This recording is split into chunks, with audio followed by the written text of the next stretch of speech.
Syllabus के according आज हम हिंदी के चैप्टर क्लास करेंगे।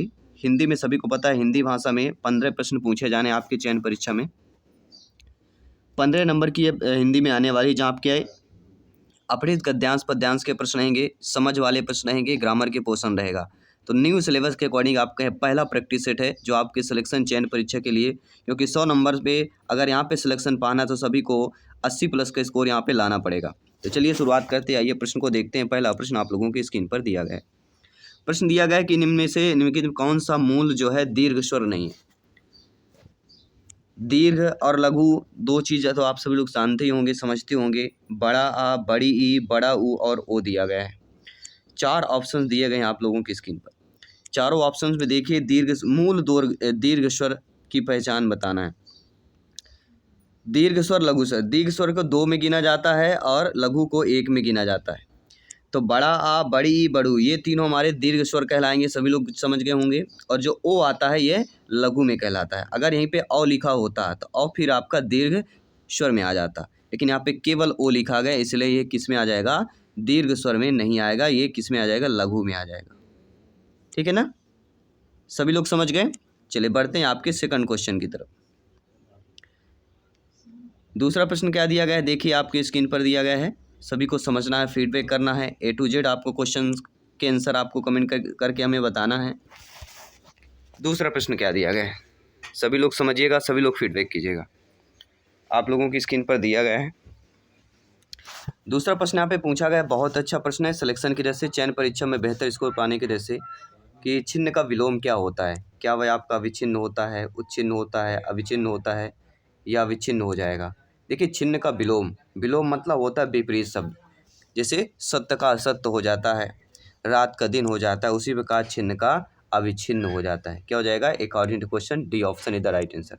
इसी प्रकार के चयन परीक्षा में आपके एग्जाम में प्रश्न पूछे जाने, इसी प्रकार से आप लोगों को तैयारी करना है। निम्नलिखित में से अंतस्थ व्यंजन कौन आएगा। तो व्यंजन से प्रश्न आएंगे, इस बार सिलेबस में दिया गया है। तो व्यंजन कौन सा होगा, वो भी आपके यहाँ पे पूछा जा रहा है। अंतस्थ व्यंजन, कौन सा व्यंजन पूछा गया है, अंतस्थ व्यंजन की पहचान हमें बताना है। तो सभी लोग आप लोग कमेंट करके बताइए, क्या वह गा होगा, जा होगा, वाह होगा या सा होगा। 15 मिनट के अंदर 15 क्वेश्चन को करना है और चयन परीक्षा में अव्वल आना है, माता पिता के सपने को साकार करना है। सभी लोग ध्यानपूर्वक कमेंट कीजिएगा। प्रत्येक ब्रदर है, सिस्टर है, जिनका सपना है वर्ग 3 चयन परीक्षा को अव्वल बनाना, सिलेक्शन पाना। अंतस्थ व्यंजन की अगर बात आती है तो यारा लावा, सभी लोग जानते हैं यारा लावा क्या है, हमारे अंतस्थ व्यंजन की कैटेगरी पे आ जाते हैं, इसलिए according to question third option इधर राइट आंसर हो जाता है। यारा लावा, अंतस्थ व्यंजनों के बीच जिनका उच्चारण स्वर होता है, ये 4 कहलाते हैं। यारा लावा अंतस्थ व्यंजन वे वर्ण होते हैं जिनका उच्चारण स्वर व्यंजन वर्णों के बीच होता है, उनको अंतस्थ व्यंजन कहा जाता है। सभी लोग समझ गए। आइए बात करते हैं अगले प्रश्न। अवहेलना शब्द का पर्यायवाची कौन सा शब्द यहाँ पे हो जाता है, सभी लोगों को कमेंट करके बताना, फीडबैक करके बताना। जी हाँ, सभी लोग बताइएगा, फीडबैक करके बताइएगा कि अवहेलना शब्द का पर्यायवाची क्या नहीं होगा। नेगेटिव पूछा गया है। देखिए अपमान, अनादर, मद, तिरस्कार। तो अवहेलना का पहले ये समझिए कि कौन कौन से पर्यायवाची होंगे, ये हमें जानना बहुत जरूरी। तो पर्यायवाची में से कौन कौन होना है, तो अवहेलना शब्द के अपमान बोलेंगे, बोले अवहेलना कर दिया गया, उसका अपमान कर दिया गया, उसका अनादर किया गया, उसका तिरस्कार कर दिया गया। मद मतलब होते हैं वोट देना, कहने हमें अपना मत देना चाहिए, अपना वोट देना चाहिए, तो ये फिर आपका अवहेलना नहीं कहलाएगा। ठीक है, तो मद जो शब्द दिया गया है यह अवहेलना शब्द का पर्यायवाची नहीं होगा। ठीक है, इसलिए अकॉर्डिंग टू क्वेश्चन हमारा थर्ड ऑप्शन यहाँ पे सही हो जाएगा। चयन परीक्षा में अव्वल आना, हर एक सब्जेक्ट की यहाँ पे प्रैक्टिस सेट आपको मिलेगी, मॉडल पेपर मिलने वाला है, सभी क्लासेज फ्री ऑफ कॉस्ट होने वाली हैं। जिनको आपको टॉपर नोट्स चाहिए, टॉपर नोट्स करने के लिए आपको केवल व्हाट्सएप करना है 9630689598। ठीक है, इसमें क्या करना है, आपको व्हाट्सएप मैसेज करेंगे, आपको टॉपर नोट्स का डिटेल मिल जाएगा। कैसे प्राप्त होगा, किस प्रकार से आपको प्राप्त होगा, टॉपर नोट्स जल्दी बनाई जा रही है, 1 हफ्ते के अंदर आपकी टॉपर नोट्स तैयार हो जाएगी। ठीक है, तो जौहर दिखाना मुहावरे का अर्थ क्या है, पति के साथ भस्म होना, तरकीब जोड़ना, आग में जल जाना या बहादुरी दिखाना। देखिए जौहरी दिखाना आपने देखा होगा, समझा होगा कि जौहरी दिखाना इज द राइट आंसर क्या हो जाएगा। जब कहते हैं ना जौहर दिखा रहा है, मतलब अपना क्या है, हुनर दिखाना, अर्थात बहादुरी दिखाना। तो यहाँ पे जो आप लोगों का डी ऑप्शन दिया गया है अकॉर्डिंग टू क्वेश्चंस, वो हमारा यहाँ पे सही हो जाएगा। अगला है, इनमें से मुहावरा आगे का पैर पीछे पड़ना, इसका अर्थ क्या होता है। तो आगे का पैर पीछे पड़ना का अर्थ क्या होता है, सभी लोग बताइएगा। मूर्ख होना, स्वार्थ सिद्ध होना, विपरीत गति या दशा में पड़ना, कल्पना या ख्वाब में घूमना। तो आगे का पैर पीछे पड़ना मतलब विपरीत की बात हो रही ना कहीं। आगे का पैर पीछे, तो आगे और पीछे यहाँ पे विपरीत की बात हो रही, तो कहीं विपरीत गति या दशा में पड़ना ही आगे का पैर पीछे पड़ना कहला जाएगा। अगला प्रश्न, इनमें से कौन सा शब्द जो है दया का विलोम होगा। तो दया यानी करुणा, तो दया का अनुकंपा, करुणा, सात्वना या निर्दया। तो कहते हैं ना दयालु, कहते हैं बिल्कुल निर्दयी है, ठीक है, निर्दयालु है, निर्दयी शब्द होते हैं, मतलब दया का विलोम निर्दयता हो जाएगा, यानी क्षमा याचना इसके अंदर कुछ नहीं है। अगला है निराशा में प्रयुक्त संधि का नाम बताइए। विसर्ग, व्यंजन, दीर्घ या यण स्वर संधि की बात करते हैं। तो निराशा में प्रयुक्त संधि का नाम क्या है। तो निराशा में प्रयुक्त जो संधि कहलाती है विसर्ग संधि कहला जाती है। फर्स्ट ऑप्शन इधर राइट आंसर हो जाएगा। सभी लोग समझ रहे हैं अच्छे तरीके से ना। निराशा, निधन आशा हो जाए, क्या हो जाएगा इसका, निधन आशा।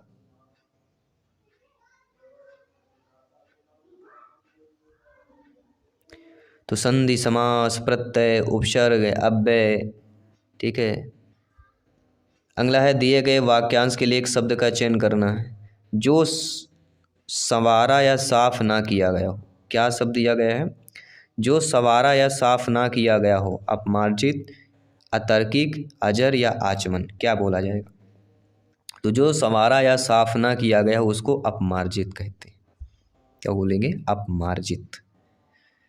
अगला है काव्य रचना, कुकुरमुत्ता के रचनाकार कौन है। तो जयशंकर प्रसाद जी है, सभी लोग जानते हैं। बी ऑप्शन इधर राइट आंसर हो जाएगा। अगला, मातृभाषा की प्रमुख शिक्षण विधि क्या होती है। आगमन विधि, निगमन विधि, अनुकरण विधि या उपयुक्त सभी विधि। तो मातृभाषा की प्रमुख शिक्षण विधियों की बात कर रहे हैं, सभी लोग ध्यानपूर्वक समझिए। तो मातृभाषा की प्रमुख जो शिक्षण विधि कहलाती है वह अनुकरण विधि कहलाती है। थर्ड ऑप्शन इधर राइट आंसर हो जाए। आइए बात करते हैं अगले प्रश्न की कि शिक्षा के उद्देश्यों का वर्गीकरण ज्ञानात्मक, भावात्मक, क्रियात्मक है सभी। देखिए शिक्षा के उद्देश्यों का जो वर्गीकरण होता है ना वह ज्ञानात्मक पक्ष में भी होता है, भावात्मक में भी होता है और क्रियात्मक में भी होता है। अर्थात शिक्षा के उद्देश्यों को वर्गीकरण इन तीनों में होता है। तो उपरोक्त सभी ऑप्शन सही हो जाएगा, यानी डी ऑप्शन इधर राइट आंसर हो जाएगा। सभी लोग समझते जाइएगा, फीडबैक करते जाइएगा। आइए जानते हैं अगला प्रश्न क्या पूछा जा रहा है। सूक्ष्म से स्थूल की ओर शिक्षण सूत्र की पालना किस विधि में स्पष्ट दिखाई देता है। आगमन, निगमन, प्रदर्शन या प्रोजेक्ट विधि। तो आप सभी लोग जानते हैं सूक्ष्म मतलब होता है छोटा, स्थूल मतलब बड़ा होता है। तो छोटे से बड़े की ओर जो शिक्षण सूत्र पालना होता है वह होता है हमारा निगमन विधि, ठीक है। मतलब नियम से उदाहरण की ओर, उदाहरण बड़ा हो जाएगा, नियम छोटा होता है, ठीक है। तो सूक्ष्म मानी छोटे से बड़ा है तो कहीं ना कहीं निगमन विधि आ जाएगी, ठीक है। चलिए बात कर लेते हैं अगले प्रश्न की। अगला प्रश्न, इनमें से अध्यापक बोलते जाते हैं और छात्र सुनकर लिखते हैं उसे क्या कहेंगे। बहुत ही अच्छा प्रश्न। अशुलिपि, देवनागरी लिपि, श्रुतलिपि या सुलेखन। अब यहाँ पे दो चीज़ों में आपका कन्फ्यूजन होगा। अध्यापक बोलते जाते हैं और छात्र सुनकर लिखते जाते हैं, तो उसे क्या कहा जाता है। कोई सुलेखन, लेकिन यहाँ पे श्रुत लिपि की बात करेंगे। श्रुत लिपि को सही माना गया है, ये प्रीवियस ईयर में आया हुआ प्रश्न है। तो श्रुत लिपि को यहाँ पे सही माना गया है। निम्नलिखित में से उपचारात्मक शिक्षण का तात्कालिक लक्ष्य क्या होता है। छात्र की अधिगम समस्या तथा कठिनाई को बढ़ाना, छात्र की समस्याओं के लिए सांत्वना देना, छात्र की अधिगम समस्या तथा कठिनाई को हल करना, या छात्र की कठिनाइयों के लिए उसे सहानुभूति देना। देखिए उपचारात्मक शिक्षण का तात्कालिक लक्ष्य जो होता है वही होता है कि छात्र की अधिगम समस्या तथा कठिनाई को हल करना। सिंपल सी बात है, थर्ड ऑप्शन सही हो जाएगा। तो यहाँ पर हमने 30 इंपॉर्टेंट क्वेश्चंस किया, जो पेडागोजी के इंपॉर्टेंट क्वेश्चन किए, कुछ प्रीवियस ईयर में पूछे गए प्रश्न किए, कुछ संभावित प्रश्न भी किए हैं। A to Z इसी प्रकार से पूछा जाएगा और प्रीवियस ईयर में भी इसी प्रकार से पूछा गया था। और आपके ग्रामर पोर्शन भी लगभग इसी तरह से ही पूछे जाएंगे। तो ध्यानपूर्वक सभी लोग लग जाइए प्रिपरेशन में, समय बहुत कम है। टेलीग्राम चैनल से जरूर जुड़िए और हो सके तो हमारे Instagram page Jaiswal coaching centre को फॉलो कर लें, ताकि जो भी आपके क्वेश्चन हो आप लोग वहाँ से डायरेक्टली मैसेज कर सकते हैं, आपको रिप्लाई मिलेगा।